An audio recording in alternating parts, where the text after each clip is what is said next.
Hello everyone, welcome to today's video. Today I'm doing a 2024 presidential election prediction between former Vice President Mike Pence and current President of the United States, Joe Biden.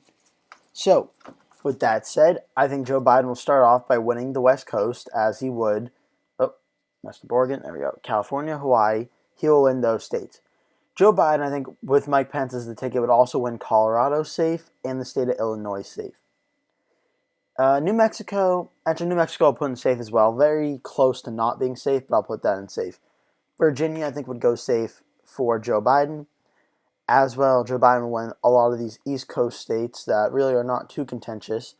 I think Joe Biden would win Maine at large, either safe or pretty close to safe, and Maine's 1st District as well, and the state of New York. So those are Joe Biden's safe states. He starts off with 210. Mike Pence now comes in. He will win a lot of the Republican L states, and he will win all of Nebraska except Nebraska 2nd.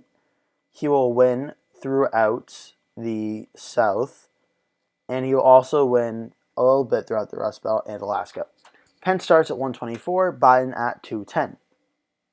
Now, with Mike Pence on the ticket, Mike Pence, I think Joe Biden would immediately tie Mike Pence to Donald Trump, which is actually funny because a lot of Trump supporters are not too happy with Mike Pence right now after the whole situation on January 6th.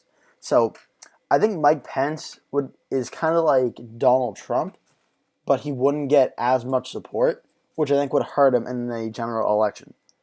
So I think Mike Pence would still be able to win Ohio and Iowa.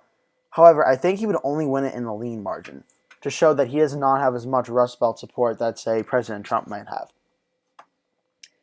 And what a difference a few months can make, considering after the vice presidential debate, when Mike Pence did very good, it looked like that he was going to be the heir apparent to Donald Trump, and everyone was kind of on his side. And yeah, now things are completely flipped. So I think Minnesota would go likely for Joe Biden in this case. I think the state of New Hampshire would also go likely. I don't think Mike Pence's more strong views on religion and would necessarily play too well in the state of New Hampshire. That's very a libertarian-minded state. So Biden's at 223, Pence is at 147. I think that Mike Pence, just because he was Trump's VP, would be able to keep Maine's 2nd District and actually flip back Nebraska's 2nd District, both in the tilt column, very, very close. But I don't know if he would be able to win them by big as margins as, say, Trump was able to. I do think Pence will hold Texas. I actually think Pence could overperform Donald Trump in Texas and a lot of the suburban areas. But because he won't have as much rural support and turnout that Donald Trump would have, I would expect Pence's margin of victory in Texas to be a little bit smaller. I do think the state of Nevada would go for Joe Biden in this regard. I think it would probably go lean. I've long been saying that in 2024, Nevada is going to be a state that I think is surprisingly close to almost flipping. However, if it's Biden versus Pence, I don't think Pence has the support to flip it. I also don't think the state of Arizona is going to flip for Mike Pence. I think that there are a few Republican candidates who could flip it. I think Ron DeSantis might be one. Maybe Nikki Haley could flip Arizona. I don't think Mike Pence is in that. I think Mike Pence is in that Donald Trump, Ted Cruz mold, where Arizona will probably go blue again. However, there is some good news for Mike Pence. I think Mike Pence will be able to win Florida, probably under 1%, to be completely honest with you. I feel like Mike Pence does not have the same appeal that Donald Trump has. But Florida, being a Republican-leaning swing state, will give Mike Pence a narrow victory in Florida, just enough to hold on. I also think Mike Pence will be able to hold on in North Carolina. Again, under 1%, very, very close. However, Mike Pence will be able to hold on in the state of North Carolina. And now this is where things get tough for Mike Pence. The state of Michigan will go for Joe Biden. Donald Trump wasn't able to win it in 2020. If Donald Trump wasn't able to win Michigan, I definitely do not see Mike Pence being able to win it.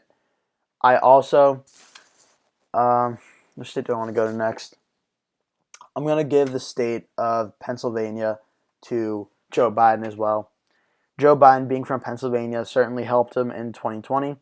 But again, Donald Trump is the only Republican so far to win the Rust Belt, Wisconsin, Michigan, and Pennsylvania since the 80s. And I certainly do not believe Mike Pence has that same Rust Belt appeal that Donald Trump has.